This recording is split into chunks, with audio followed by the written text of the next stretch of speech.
seorang ulama besar, Hujjatul Islam, ditanya apa hal yang paling sulit untuk engkau lakukan. Setelah saya baca jawabannya Imam Ghazali, saya merasa bahwa kalau saya ditanya juga dengan pertanyaan yang sama, jawaban saya juga sama jawabannya Imam Ghazali. Sesudah dipikirkan, memang itu yang paling susah. Apa tuh? Imam Ghazali menjawab, menata hati. Hal paling sulit saya lakukan adalah menata hati, hingga tak berharap, tak takut kecuali kepada Allah SWT, hingga tak bangga, tak kecewa kecuali kepada Allah SWT, hingga tak cinta kecuali kepada Allah SWT, kecuali di jalan Allah. Ibu-ibu saudaraku sekalian, sebab hati yang terjaga akan mudah menghadapi berbagai macam rintangan yang datang dalam kehidupan. Ibu, kalau kamu bertanya kepada saya, apa modal utama untuk bisa selamat hidup dunia akhirat? Bahkan apa modal utama untuk bisa sukses hidup dunia akhirat? Faizin, kita bilang nih, antara lebaran ke lebaran, ucapannya selalu saja minal aidin wal faizin. Semoga Allah jadikan kita hambanya yang kembali kepada fitrah suci, wal faizin, dan semoga Allah jadikan kita hamba-hambanya yang sukses, hamba-hambanya yang beruntung. Apa modal kesuksesan, apa modal keberuntungan bagi dunia dan akhirat? Tidak lain, tidak bukan adalah bersihnya hati, sucinya hati. Modal dunia sebelum akhirat. Kalau akhirat Allah terang-terangan bilang ala lisani nabiyhi Ibrahim alaihissalam, dengan lisannya Nabi Ibrahim berdoa yang Allah tuliskan dalam Al-Quran.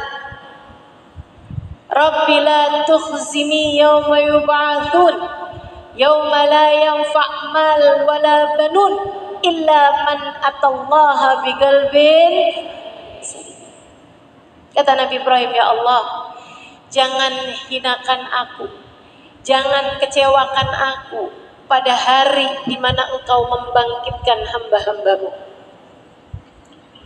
Yauma la yanfa' mal wala banun. Hari di mana tidak selamat orang bawa anak, tidak selamat orang bawa harta. Bu, jadi untukmu yang sudah menikah 10, 15, 20 tahun belum dikaruniai anak, tenang. Keselamatan kita tidak bergantung dari berapa banyak anak yang kita punya. Udah yang nyaut betul. Udah menikah berapa lama, Bu? Belum ada anak. Ibu-ibu sekalian, buat adik-adik yang sampai di usia hampir 30 tahun belum juga ada yang melamar, ini jodoh kenapa hilalnya belum terbit juga? Belum ada tanda-tanda hilal?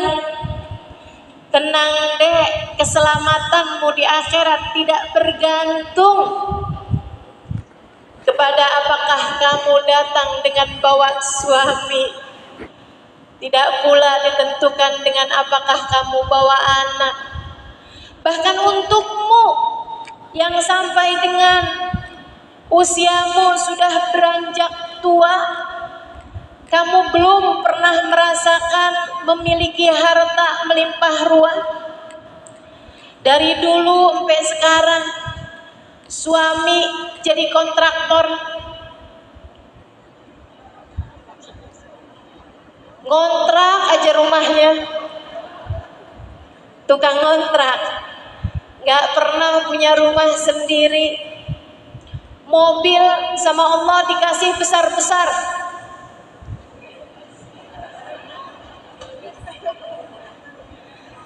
Saudaraku sekalian yang saya muliakan, jangan sedih sebab di akhirat nanti Nabi Ibrahim bilang sesuai dengan faktanya, hari itu yauma la yanfa' mal wala banun. Enggak selamat orang bawa harta, enggak selamat orang bawa anak. Bukan itu landasan keselamatan, bukan itu asas keselamatan, bukan itu jaminan keselamatan, bahkan bukan ilmu, bahkan bukan akhlak, bahkan bukan ibadah. Orang yang datang kepada Allah bawa ibadah yang banyak belum tentu selamat. Orang yang datang pada Allah bawa ilmu yang banyak belum tentu selamat. Saudaraku sekalian saya muliakan, terus yang selamat yang bagaimana? Ya Allah, yang selamat yang bagaimana? Wahai Nabi Allah Ibrahim, Allah menjawab Nabi Allah Ibrahim seperti yang disampaikan dalam ayat ini, doanya Nabi Ibrahim. Ya Allah, jangan hinakan aku pada hari kebangkitan, di mana tidak selamat orang bawa harta, tidak selamat orang bawa anak. Yang selamat adalah orang yang datang pada Allah biqal bin salim, dengan bawa hati yang selamat, hati yang bersih, hati yang sehat, hati yang suci. Jadi buat bekelan kita di akhirat, kita perlu bawa hati yang selamat, kita perlu bawa hati yang bersih, kita perlu bawa hati yang suci. Maka di hari ini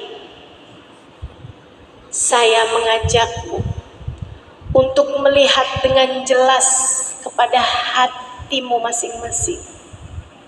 Sudah bersihkah? Iya. Sudah sucikah? Iya. Sudah siapkah? Iya. Untuk berangkat menuju perjalanan sejati?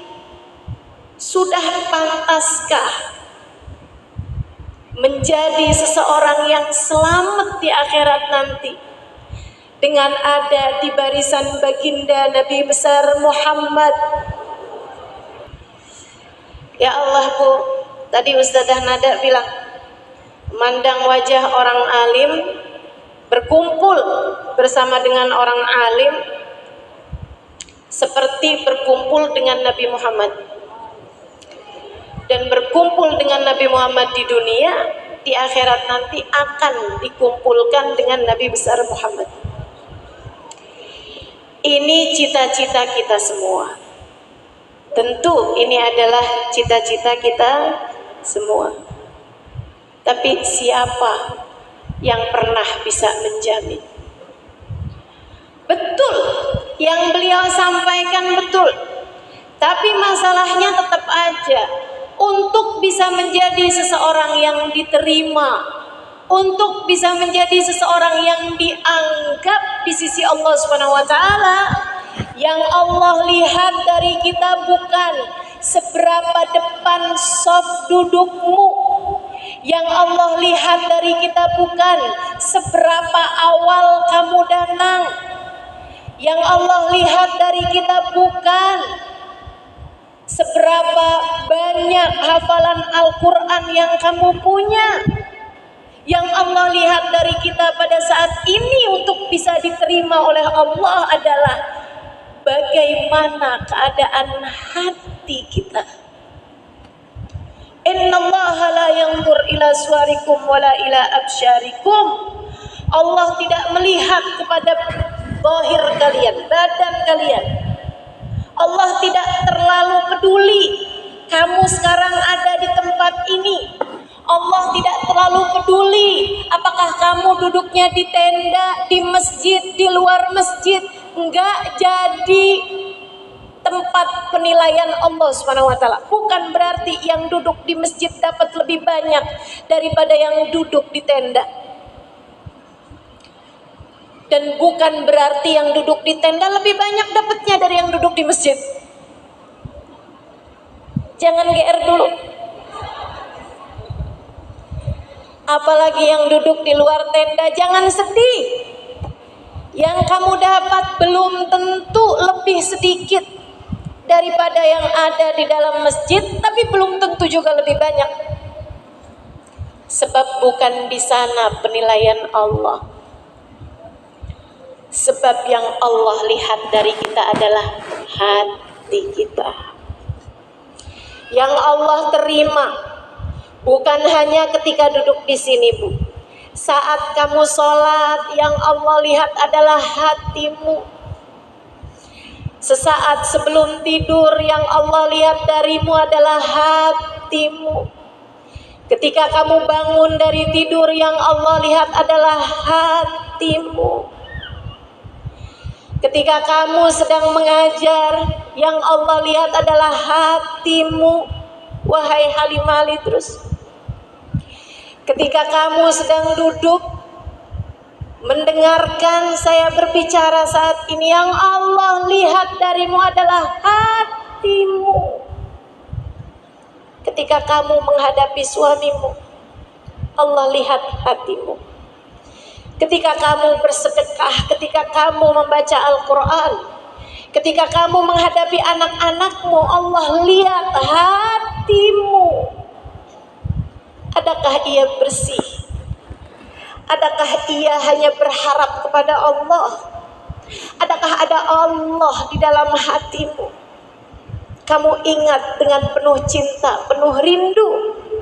Ataukah selama ini hatimu hanya berkeinginan dengan urusan-urusan dunia yang tidak ada habis-habisnya? Sholat biar rezekinya lancar. Ada yang ngaminin bahkan. Padahal saya lagi ngasih contoh yang salah.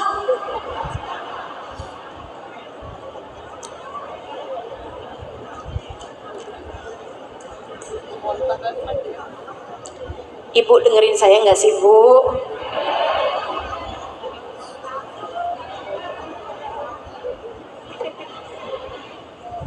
Kalau setiap ibadah keinginanmu dunia, gimana Allah mau terima?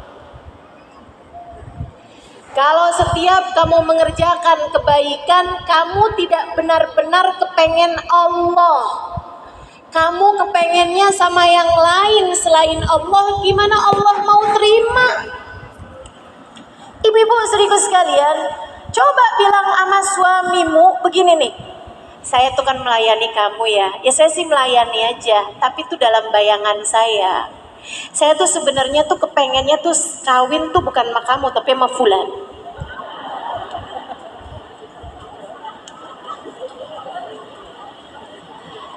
Kamu bersama suamimu, tapi hatimu menginginkan yang selain dia.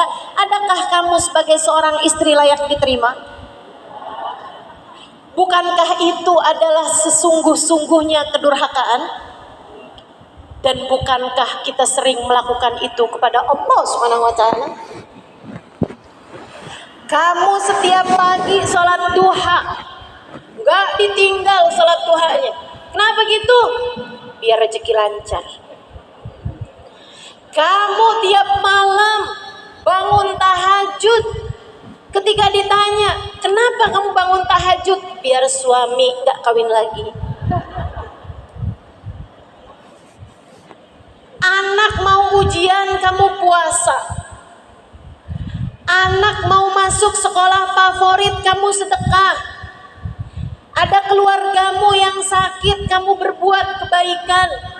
Teman-teman saudariku sekalian, Apa jawabanmu kalau Allah bertanya, mengapa semua kebaikanmu kamu meminta selainku? Tidakkah kamu tertarik untuk mencari-cari cintaku? Kita selama ini telah durhaka kepada Allah, menduakan Allah dengan selainnya, teman-teman. Yang Allah pandang dari kita adalah hati kita. Ada di mana sebenarnya hati kita? Sudahkah hatimu tertambat kepadanya? Sudahkah ruhmu menghadap kepadanya? Sudahkah hatimu bersimpuh di pintunya? Sudahkah hatimu merunduk dalam hanya berharap-harap cintanya? Bu, dunia yang kamu kerjakan segalanya untuk dunia tersebut, begitu kamu mati, kamu gak akan bawa sama sekali. Bu, suami yang kamu tiap hari baca surat Ar-Rahman biar suamimu sayang sama kamu, begitu kamu mati dia nggak bakalan mau ikut dikuburkan bersamamu.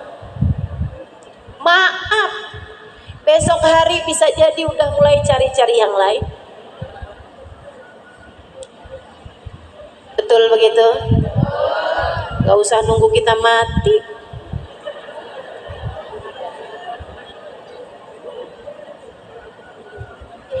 Untuk apa memperjuangkan sesuatu yang sifatnya hanya sementara bisa bersama dengan kita? Tidakkah dirimu tertarik untuk mencari-cari cinta dari yang kamu tak akan pernah berpisah dengannya? Allah Subhanahu. Maka yang Allah pandang dari kita nih yang kumpul di sini, bagaimana hati kita? Adakah Allah telah bertahta di sana?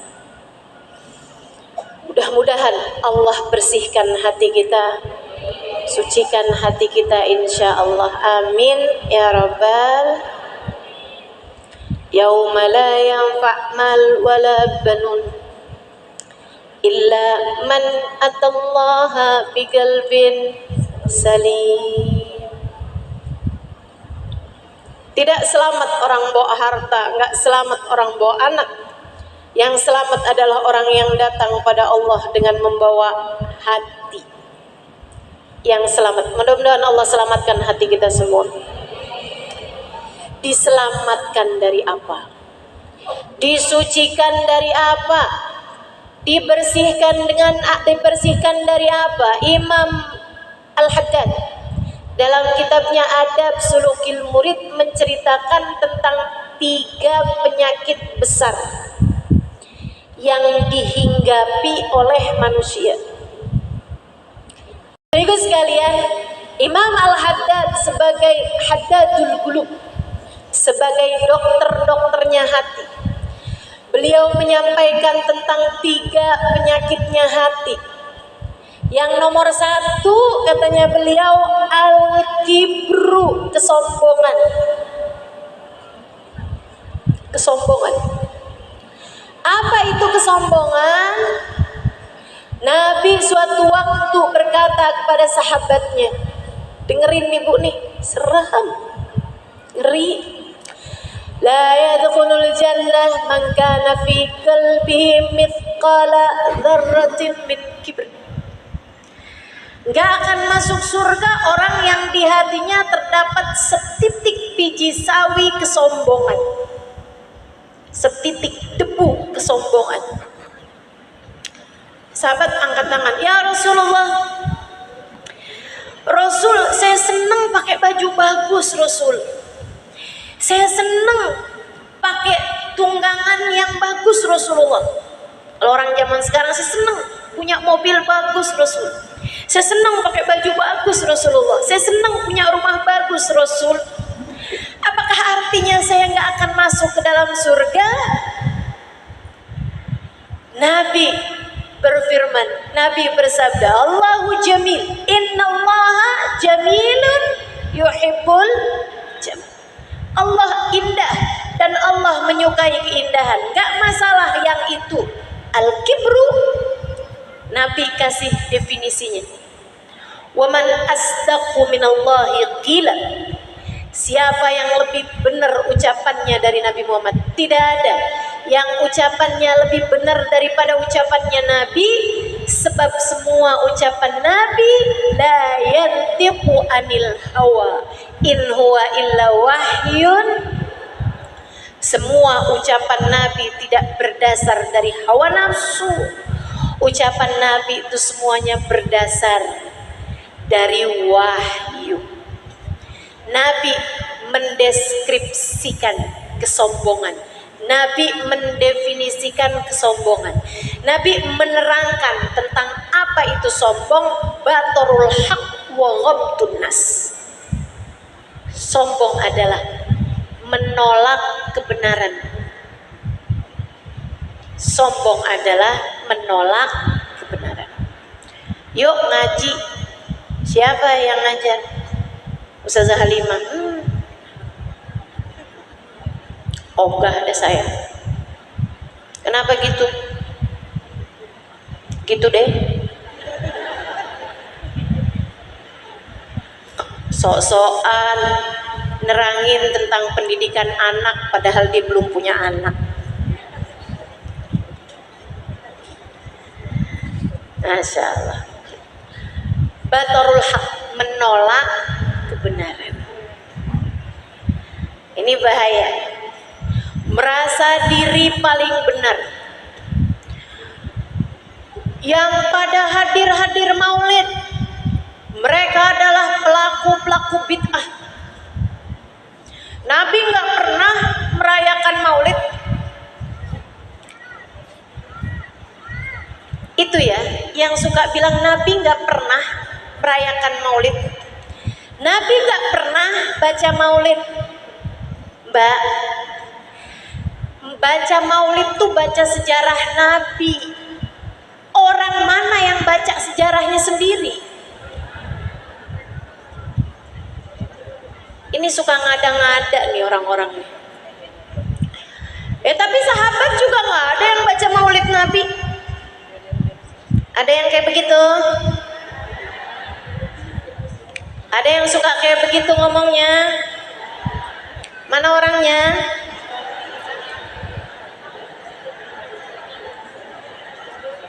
Nggak datang di sini ya.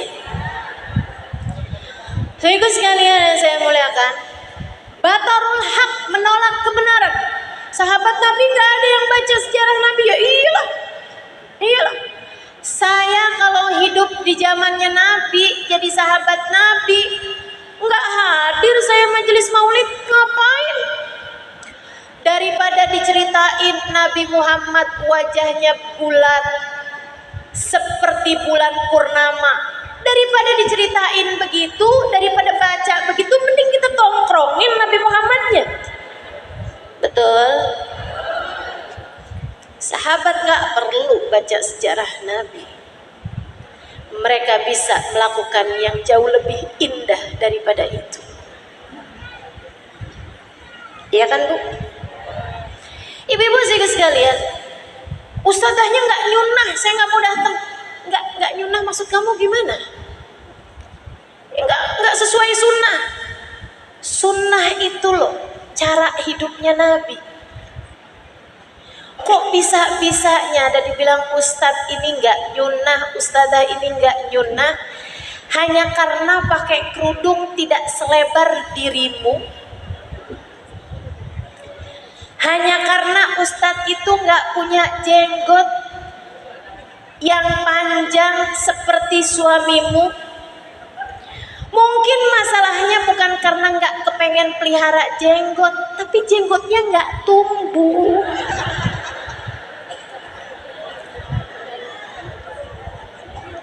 Mau gimana coba? Jenggot tuh kan biar dimarahin juga, kalau nggak mau tumbuh nggak tumbuh. So ikut sekalian yang saya muliakan, batarul haq, menolak kebenaran. Walaupun sudah mendengar kebenaran, tetap aja gitu, hatinya nggak terima, hanya karena dia sudah kadung nggak suka sama orang tersebut. Makanya repot. Saya kalau dibilang ustazah gimana ya caranya biar saudara saya nih mau hadir ngaji. Kenapa dia nggak mau hadir ngaji? Nggak tahu gitu, kayak nggak suka aja sama ustazah, sama yang lain-lain, katanya bid'ah gitu. Nah, susah tuh ngajakinnya. Kalau yang begitu susah ngajakinnya. Jadi sekalian, nggak boleh ada tahlilan habis orang meninggal dunia. Oh gitu. Kenapa? Karena percuma, doanya nggak akan diijabah. Nabi Muhammad bilang orang kalau udah meninggal dunia, doa yang diijabah hanya doa dari anak aja. Itu pun anak harus yang soleh. Kesian orang yang kayak saya, belum ada anak. Untung saya nggak ikutan ajaran yang kayak begitu, Bu. Kalau enggak kan sedih banget, saya meninggal dunia gak ada yang doain saya. Kalau saya ikut ajaran yang itu, iya kan? Untungnya kan enggak. Jadi saya berharap mudah-mudahan kalau saya meninggal dunia ada ibu-ibu yang akan mendoakan saya. Ibu yakin banget kalau saya meninggal duluan?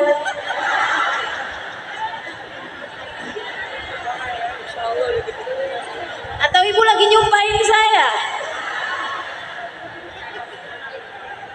Insyaallah. Amin. Ibu-ibu sekalian, batarul haq. Saya jawab, kalau ada orang ngomong kalau orang meninggal dunia doa gak akan sampai. Saya bilang, bukankah siapapun orang mukmin meninggal dunia diwajibkan disolati? Bukankah di dalam sholat kamu mendoakan mayit? Allahumma ighfir lahu warhamhu wa'afi wa'fu anhu. Kalau nggak bakalan diterima, ngapain ada perintahnya, Bu? Betul? Kalau doa hanya dari anak yang soleh, tentu saja yang diperintahkan buat nyolatin hanyalah anak yang nyatanya siapapun di antara kita dengar ada yang meninggal dunia, maka kita diwajibkan. Orang sekampung tersebut hukumnya fardun alal kifayah, fardu kifayah untuk mensolati jenazah. Udah dengar sejelas itu tetap aja, tapi kan hadisnya, ya mungkin yang salah adalah pemahamanmu tentang hadis, kan begitu. Tetap aja nggak mau ikut. Ini namanya batarul haq, menolak kebenaran. Mau siapapun, semasuk akal apapun, nggak sesuai sama apa yang selama ini dia udah lebih pertama dengar, ditolak semuanya. Innalillahi. Mudah-mudahan Allah bersihkan kita dari rasa seperti itu. Silahkan berbuat kebaikan, silahkan yakini kebenaran, akan tetapi jangan pernah merasa menjadi orang yang paling baik ataupun yang paling benar. Karena Bu, kita nih sama Allah diminta tiap sholat, tiap rokaatnya baca surat Fatihah, ya kan? Di surat Fatihah itu ada satu doa. Satu aja doanya. Kita bilang ihdinas siratal. Ya Allah, bimbinglah kami menempuh jalan yang lurus. Kita loh sehari semalam 17 kali minta sama Allah ditunjukkan jalan yang lurus. Kenapa gitu? Karena kita merasa tanpa bimbingan Allah kita nggak akan pernah lurus. Karena kita merasa tanpa bimbingan Allah kita tidak akan berada di jalan yang benar. Artinya karena kita merasa bahwa kita nih berpotensi salah. Makanya kita minta sama Allah untuk terus dijadikan berada di jalan yang. Kalau orang udah ngerasa dianya udah yang paling lurus, yang gak usah baca ihdinas siratal mustaqim. Tapi kan kita tetap minta sama Allah. Batarul wa ghamtun nas, merendahkan orang lain, merasa dirinya yang paling mulia. Kalau duduk di majelis dia ngeliatin nih, si itu kok kenapa hadir sih? Berantem mulu sama suaminya. Hadir juga tuh si ibu itu tuh. Iya ampun, ibu itu loh. Katanya tuh dia tuh nggak pernah tahajud tuh. Udah dapat hidayah, Bu. Teman-teman sekalian, kenapa ngelihat semua orang kamu bawaannya ngerasa kamu yang paling benar? Kenapa setiap melihat orang nih ya, dia ngelihat orang pintar, dia bilangnya gini, cuman bisa ngomong doang, ngamalinnya mah belum tentu. Dia ngelihat orang yang nggak ngerti, ya ampun bodoh banget sih. Padahal hadir ngaji loh, tapi nggak ngerti-ngerti. Dia ngelihat orang yang lebih tua, pasti dosanya lebih banyak. Umurnya udah banyak. Ngelihat yang lebih muda, dia mah ibadahnya belum seberapa dibandingin saya. Saya udah sholat lebih lama. Ngelihat orang yang ahli ibadah, belum tentu ikhlas. Ibadah tuh gak penting banyak, yang penting ikhlas. Ngelihat orang yang ahli maksiat, dosanya banyak, neraka kangen sama dia.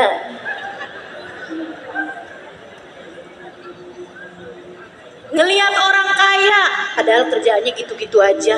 Kok kaya banget, jangan-jangan pelihara tuyul.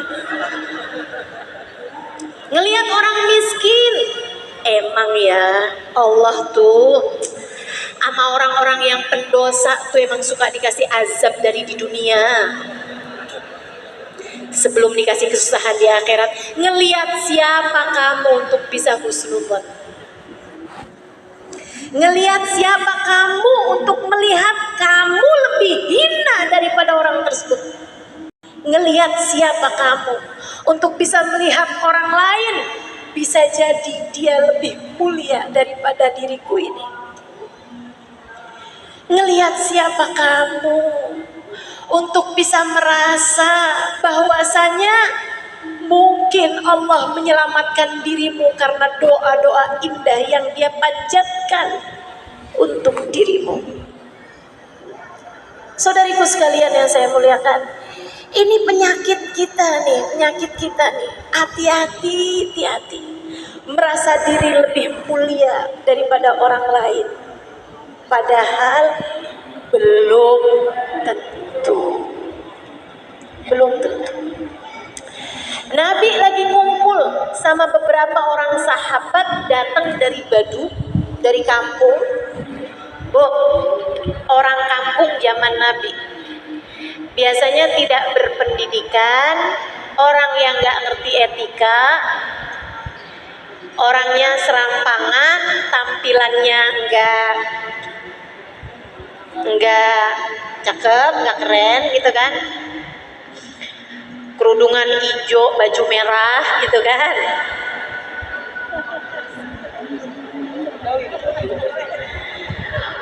Orang-orang di kampung gitu. Ini saya juga hijau, baju saya nggak merah ya. Teman-teman sekalian, mereka baru masuk Islam, jadi dilihat dari sisi duniawi juga terbelakang, dilihat dari sisi agama juga baru belakangan masuk Islamnya. Nabi lagi kumpul sama mereka, aqbal alaihim sahabi. Ketika datang seorang sahabat masuk ke dalam masjid. Dia ini pun baru habis wudu. Seorang sahabat yang udah lama masuk Islamnya, udah bertahun. Dia masuk dalam keadaan bajunya rapi, pecinya bersih, orangnya juga bagus, cakep, dan berpendidikan, berilmu, dengan ada bekas-bekas wudu yang bahkan baru mengalir di wajahnya dan di anggota tubuhnya. Air bekas tetesan wudunya tuh masih ada gitu. Beberapa orang dari mereka nih noleh ketika orang itu datang. Mereka memandang dengan penuh takjub. Masya Allah, cakep.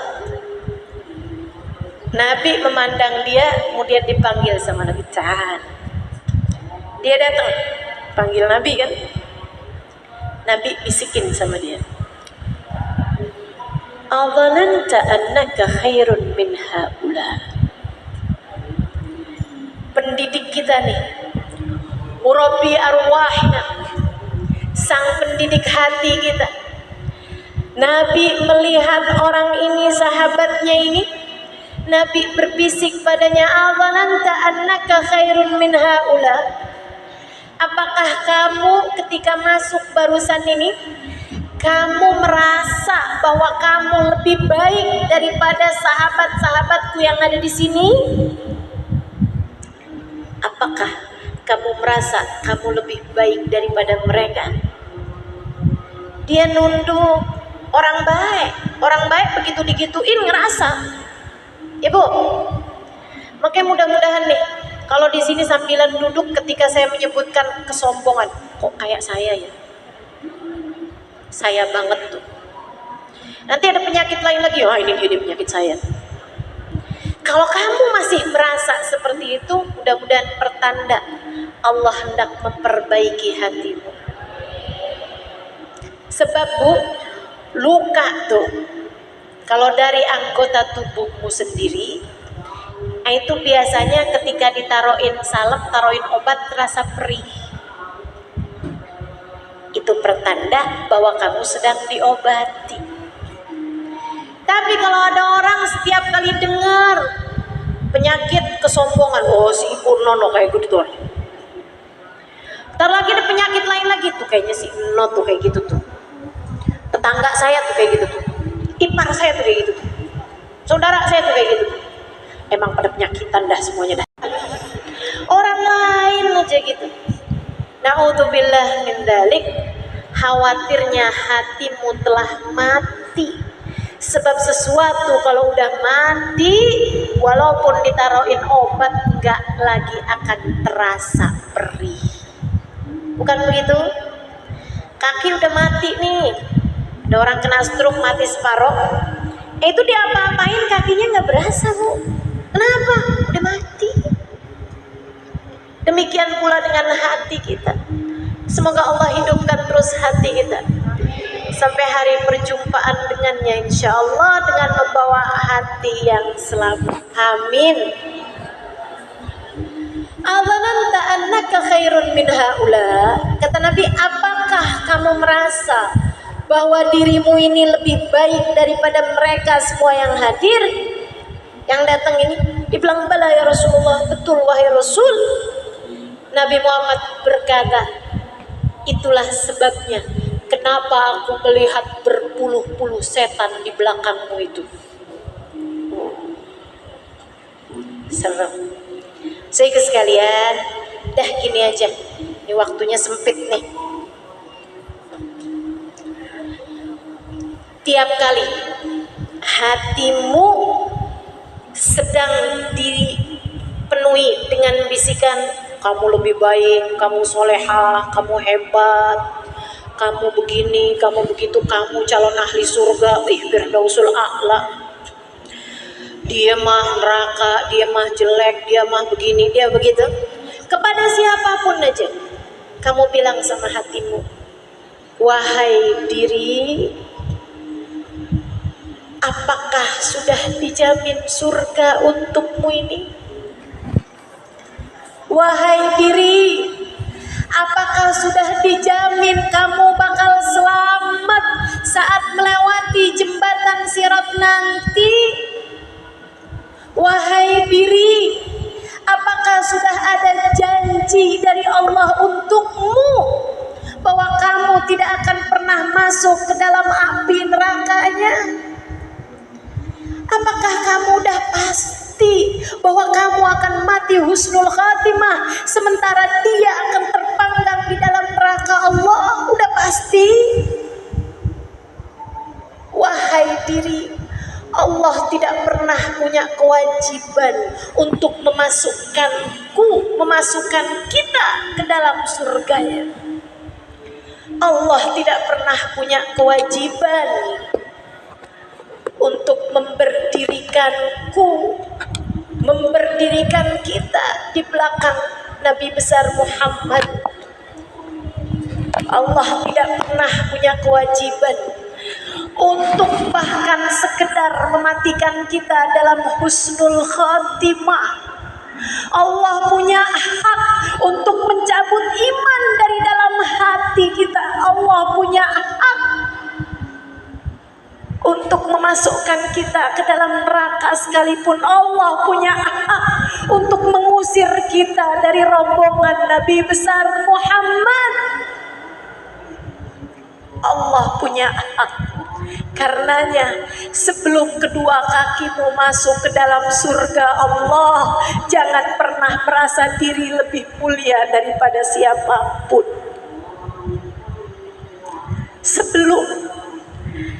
Sebelum kelak di padang mahsyar matamu bisa memandang indah wajah Nabi Muhammad, sebelum kelak di padang mahsyar tanganmu bisa mencium tangan Nabi Muhammad, sebelum kelak di padang mahsyar hidungmu bisa mencium wangi Nabi Muhammad, sebelum kelak di padang mahsyar Allah mengizinkanmu mengucap salam kepada Nabi besar Muhammad, jangan pernah merasa diri lebih baik daripada siapapun.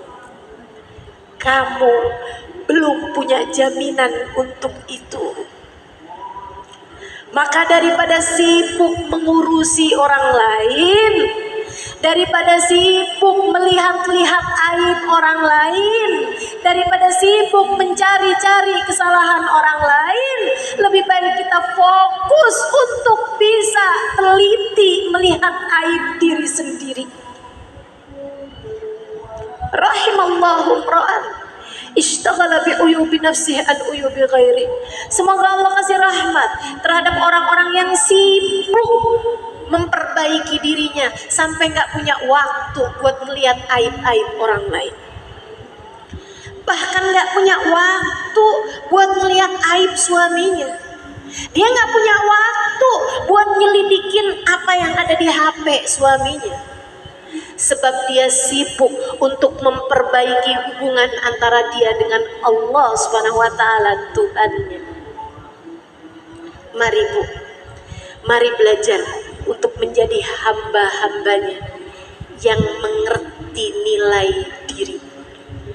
Mari belajar menjadi hamba yang tahu diri.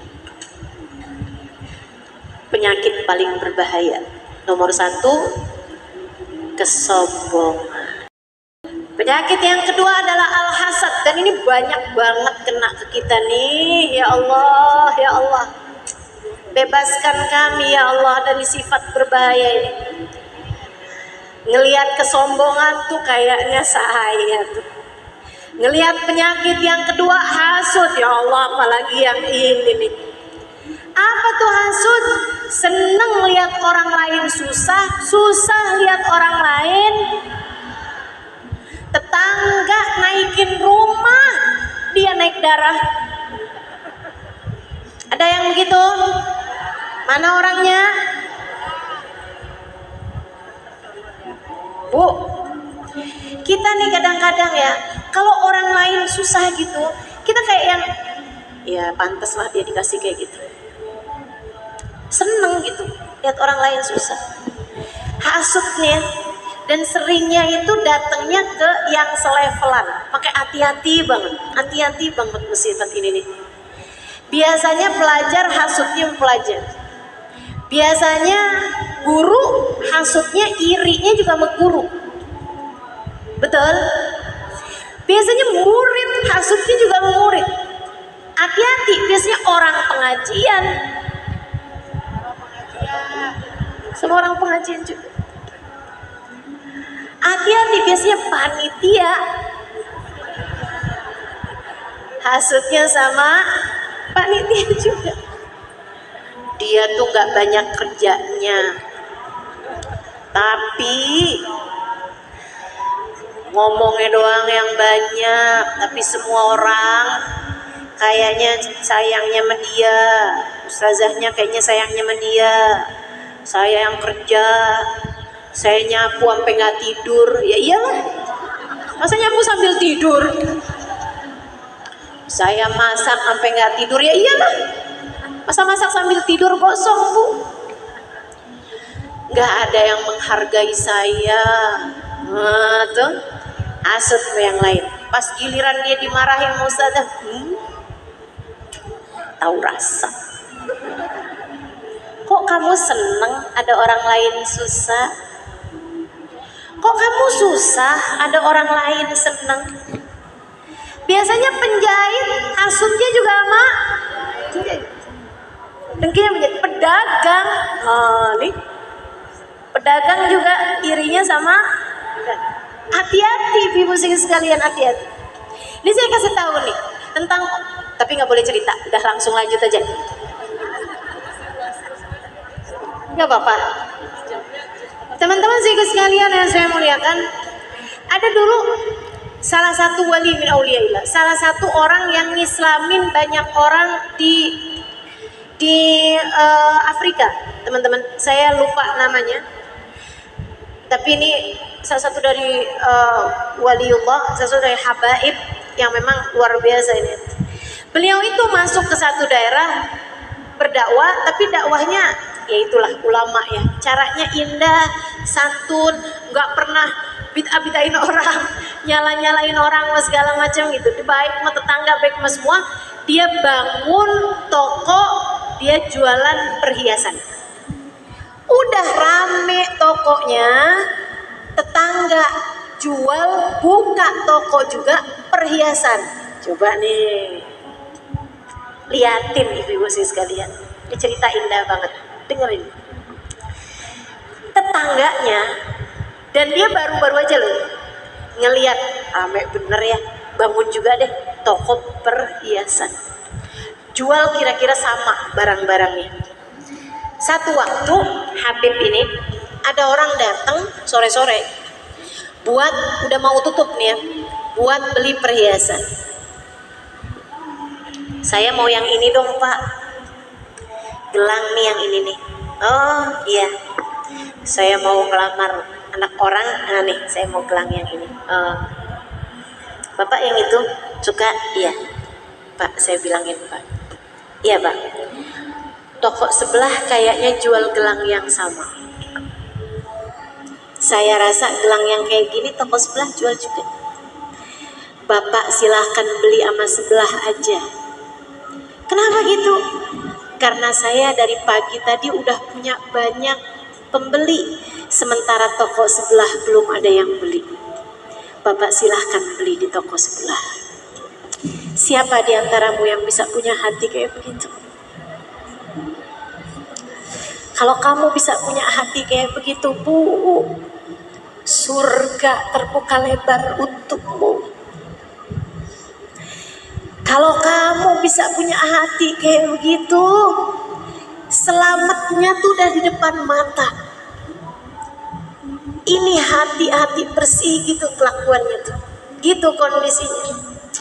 Kalau kamu ngerasa kok saya kayaknya jauh banget dari menjadi kayak begitu, yang ada saya kok hati saya ternyata emang banyak iri, banyak hasut, banyak dengki kepada orang lain. Mari segera bertaubat sebelum datang ajal menjemput kita, saudariku sekalian. Al-hasad halikotuddin. Nabi Muhammad menyebut hasud kayak tukang cukurnya agama. Agama bisa habis dicukur sama penyakit yang namanya hasud. Obatinnya gimana Ustazah? Imam Al-Ghazali ngasih tahu, dan ini salah satu obat paling mujarab. Meskipun Bu perih, emang obat tuh kalau manjur tuh perih, kan begitu ya? Obat mana yang rasanya manis? Nggak ada. Paling zaman bayi obat rasanya manis. Obatnya gimana nih biar ngebersihin hati kita dari penyakit hasud? Imam Ghazali ngasih tahu, kamu kalau lagi ngerasa hasud sama seseorang karena sesuatu, doakan orang tersebut agar ditambahkan kenikmatan yang kamu hasudi itu. Tokonya sebelah lebih laku, hatimu berat rasanya, padahal saya duluan yang bangun toko di sini. Doain, ya Allah, tambah lakukanlah toko sebelah saya. Perih Bu, ngedoain kayak begitu. Kamu punya suami, nggak ada sayang-sayangnya sama kamu. Akan tetapi kamu lihat tetangga, dia lebih jelek kelihatannya daripada kamu, disayang bener sama suaminya. Pakai pelet kali itu ya. Jangan. Kok kenapa bawaan saya sebel mulu sama dia ya? Karena dia disayangin sama suaminya gitu. Saya kayaknya kayak kurang disayangin sama suami saya, padahal suami saya sama suami dia beda.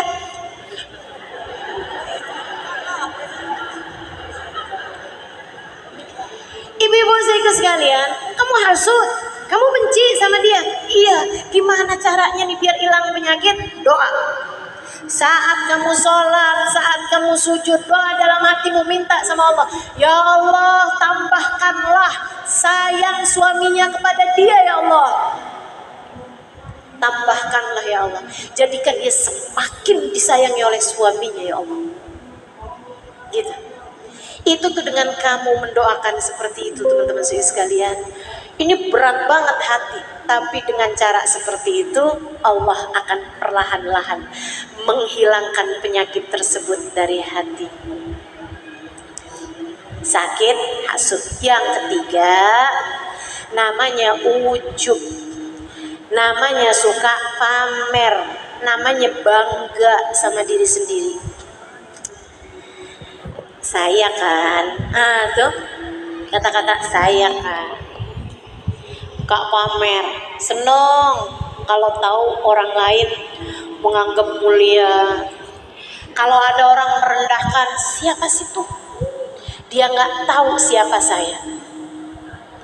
Itu panitianya songong amat sih, dia nggak tahu apa siapa saya. Saya nggak boleh duduk di area VVIP. Kalau aja dia tahu siapa saya akan didudukkan di kursi ustazah.